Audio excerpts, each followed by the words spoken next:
안녕하세요, 일렉트로캠입니다. 오늘은 당연히 이야기를 빼놓고 갈 수가 없죠. 테슬라가 드디어 S&P 500에 이제 가입이 곧 될 예정입니다. 이제 결정은 났죠. 이제 가입 정확한 날짜는 12월 21일인데, 그래서 그 소식이 들리자마자 장외에 주식이 무려 10% 넘게, 거의 13% 넘는 것 같은데요.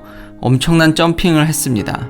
이런 이야기는 굉장히 주식 이야기하는 건 조심스럽지만, 뭐 오르고 내리는 건 정말 신만에 아는 영역이지만, 이 사건으로 인해서 이제 가입된 사건을 해서 굉장히 높은 확률로 단기간 내에 주식이 랠리를 이제 올라갈 확률이 굉장히 높아졌습니다. 뭐 이 정도는 주식에 대해서 섣불리 예측하는 건 정말 위험한 일이고 함부로 이야기해서도 안 되지만, 이 경우 같은 경우는 충분히 이야기를 해도 될 것 같습니다. 굉장히 명확한 일이기 때문에. 그러면 이 S&P 500에 가입된 이게 어떤 의미를 갖고 결국 왜 이렇게 주식이 뛰는지에 대해서 이야기를 하려면 제가 한국의 국민연금부터 이야기를 시작해 볼까 합니다. 왜 국민연금부터 이야기를 하냐면, S&P 500를 추종하는, 그럼 이걸 인덱스 펀드, 패시브 펀드라고 하는데, 이런 은퇴 자금들이 결국은 테슬라 주식을 왕창 다 살 거기 때문입니다. 한국 같은 경우는 이제 국민들의 노후 보장을 위해서 정부가 강제로 이렇게 국민연금이라든지 약간의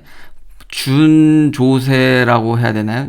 거의 반강제로 거의 걷는 세금과 같은 거죠. 물론 이제 강제로 저축을 하지만 나중에 국민들이 이제 나이가 들어서 일을 못하게 된다든지, 아무래도 나이가 들면은 소득이 줄 확률이 높으니까요.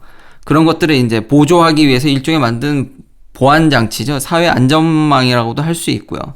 그런데 한국에서는 이런 얘기들이 굉장히 많이 들려옵니다. 국민연금이 고갈된다. 인구가 줄기 때문에 여러 가지 어떤 사회적인 구조의 변화로 인해서 이 기금이 이제 없어질 확률이 높다라든지 굉장히 위험 신호들이 많이 들리는 것 같습니다.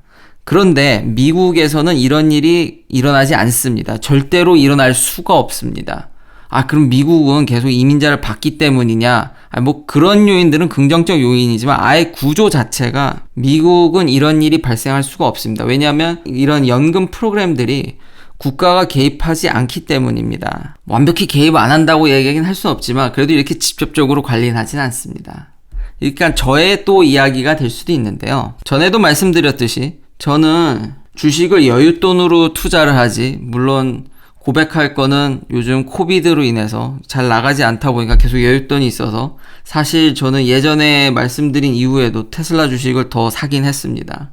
여유금이 생길 때마다 더 샀죠. 하지만 제 은퇴 자금은 그렇게 주식에 몰빵되어 있지 않습니다. 이 401k라든지 미국도 정부가 이렇게 유도를 하는 거죠. 이게 은퇴 자금을 형성하게 직장인들한테 이렇게 유도를 합니다. 일종의 tax deduction account죠. 그러니까 이런 데 넣으면은 제 세금을 면제해 주는 거죠. 그 부분에 넣은 만큼에 대해서 최고 그 세월 구간이 이제 낮아지게 되는 거죠. 그러니까 이런데 은퇴 자금을 넣게 되면 텍스 디덕션이 일어납니다. 대체적으로 미국에 이건 중앙정부 텍스입니다. 그러니까 최소 이거 이상 낼 확률이 높습니다. 이렇게 구간들을 보면 싱글과 이렇게 메리드가 벌써 여기서부터 다르죠. 그래서 이런 식으로 미국은 결혼을 좀 더 하라고 이렇게 부추긴다고 해야 될까요? 일종의 유도를 하는 거지. 보면은 세금 구간이 다릅니다. 싱글이면 벌써 16만 불이면 32%에 도달하나, 메리드일 때는, 그러니까 결혼 상태일 때는 22% 구간이 다르죠. 그러니까 일종의 이런 효과입니다. 제가 은퇴 자금을 이렇게 넣으면 저런 401k라든지, 물론 이렇게 다 제약은 있습니다. 여러 가지 옵션들이 있는데, 여튼 일종의 그런 세금을 회피할 수 있는 어카운트에 넣음으로써 제 소득 구간을 낮춰서 내는 세금을 줄이는 거죠. 그러니까 당장의 수익이 발생하기 때문에 안 할 이유가 없죠.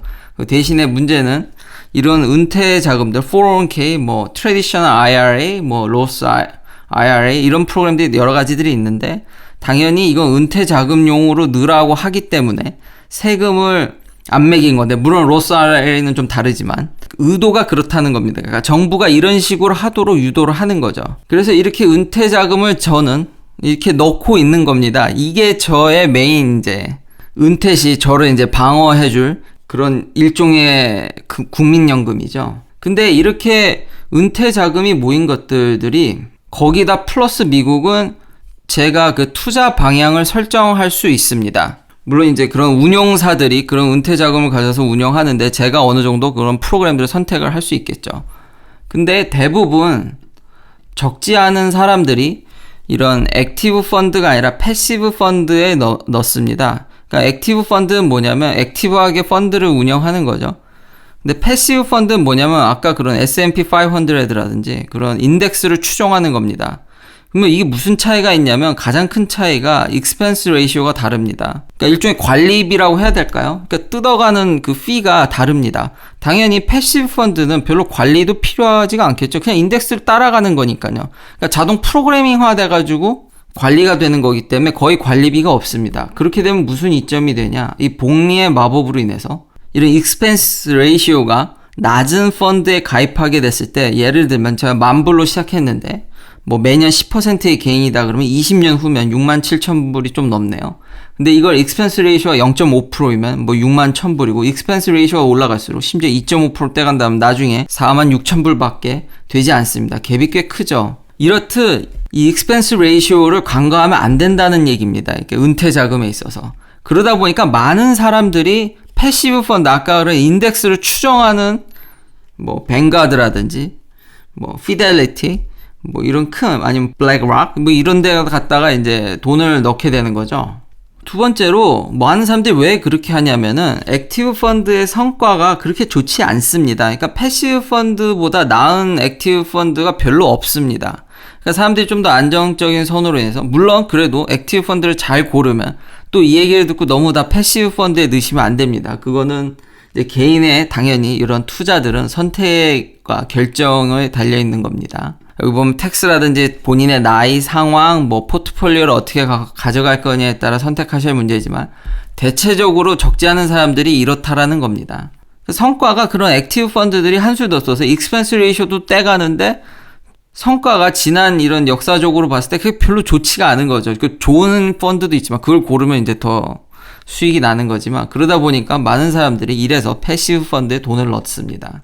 그렇게 형성된 자금이 지금 S&P 500만 따라가는 이런 인덱스 펀드가 무려 12 트릴리언 달러입니다. 1 트릴리언 달러가 1000조입니다. 저도 이 수치를 보고 깜짝 놀랐는데요. 그러니까 어마어마한 돈이죠. 이런 인덱스를 추정하는 돈이 이 정도로 그래서 많은 겁니다. 아까 그 앞에 말씀드린 그 이유로 인해서 상당량의 돈이 이런 데 모여 있습니다. 근데 이번에 테슬라가 S&P 500에 가입을 했죠. 그러니 이거는 패시브 펀드이기 때문에 프로그램상 이제 테슬라 주식을 이제 엄청나게 사들일 겁니다. 대략 여기 계산해 보면은 그냥 러플리 잡아도 100 빌리언이죠. 그러니까 100조 이상의 테슬라 주식을 지금 이 기관들은 이 큰 자산을 운영하는 자동으로 그냥 강제로 테슬라 주식을 사야 됩니다. 그래서 올라갈 확률이 굉장히 높다고 말씀드릴 수 있는 겁니다. 그만큼 큰 사건이고요. 플러스 테슬라가 좀 작은 기업이면 상관이 없겠는데 테슬라의 시가총액이 뭐 이게 종가에 따라 다르겠지만 뭐 380 빌리언 달러를 넘는다든지 뭐 400조 원이 넘는 거죠. 하나로 훨씬. 그렇다 보니까 이게 워낙 크다 보니까 대체적으로 이런 인덱스 펀드들의 포트폴리오가 그 내부 밸런싱이 어떻게 돼 있냐면 그 시가총액에 연동되어 있습니다. 그러니까 시가총액이 크면 클수록 그걸 더 사는 거죠. 근데 지금 테슬라의 시가총액은 지금 S&P 500 내에서 10위권입니다. 10위. 이러다 보니까 엄청나게, 그러니까 아까 그 100조 원 정도 산다는 게 일리가 있는 얘기죠. 그래서 지금 기사에 보면은 이걸 한 방에 사기가 좀 힘들 것 같아 보이긴 합니다. 그래서 이걸 분할로 산다든지 뭐 여러 가지 이런 이야기들이 흘러나오고 있는데 여튼 결론은 엄청 살 거라는 얘기입니다. 물론 이런 작업들이 다 끝나고 나면 이제 원 상태로 돌아가겠죠. 원래 그 펀더멘탈로 가겠죠. 그냥 테슬라가 잘 해야 주식이 잘 오르겠죠. 그렇지만 단기적으로 이런 상황 때문에 이건 정말 큰 빅 이벤트고 그래서 올라갈 확률이 굉장히 높다라고 이야기를 할 수 있는 겁니다. 여담으로 이렇게 주식이 엄청나게 오르는 바람에 일론 머스크는 거의 90 빌리언 달러를 지난번에도 아마 말씀드렸던 것 같은데 거의 이제 탑5에 준하는 세계적인 부자가 되셨고요. 그래서 정리하면 오늘 이렇게 은퇴 자금들이 어떻게 형성되고 그런 돈들이 어마어마하게 모여서 결국 그런 이런 큰 S&P 500에 가입이 되면 엄청난 자금이 결국 테슬라를 살 거라는 겁니다.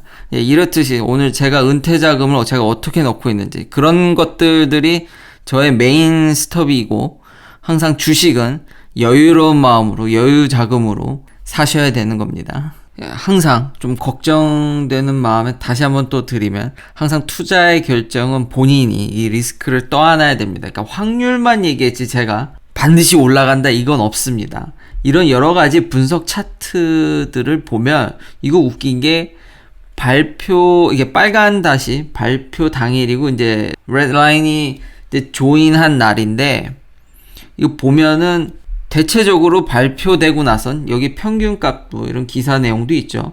평균적으로 가입하기 한 달 전쯤이면 다 이제 랠리로 이제 올라가지만 웃긴 게 조인하고 첫 번째 날에 대부분 떨어지고 그 뒤로 한 달간은 평균적으로 이렇게 떨어진다는 겁니다. 이거 다 평균적인 겁니다. 그러니까 한 치 앞을 못 보는 거니까요. 뭐 CEO 리스크라든지 어제 이야기했던 무슨 일이 터져서 진짜 이런 호재보다도 더 악재로 될 수도 있는 거기 때문에 너무 앞편에서 제가 올라가는 이야기만 해서 대체적으로 여기서 봐도 올라가긴 합니다만 이 차트들을 보면 발표 당일 다음날 내려가는 주식도 있습니다. At your own risk로 잘 결정하셔서 하시면 항상 아까 말했듯이 여유로운 마음으로 하시면 될 것 같습니다.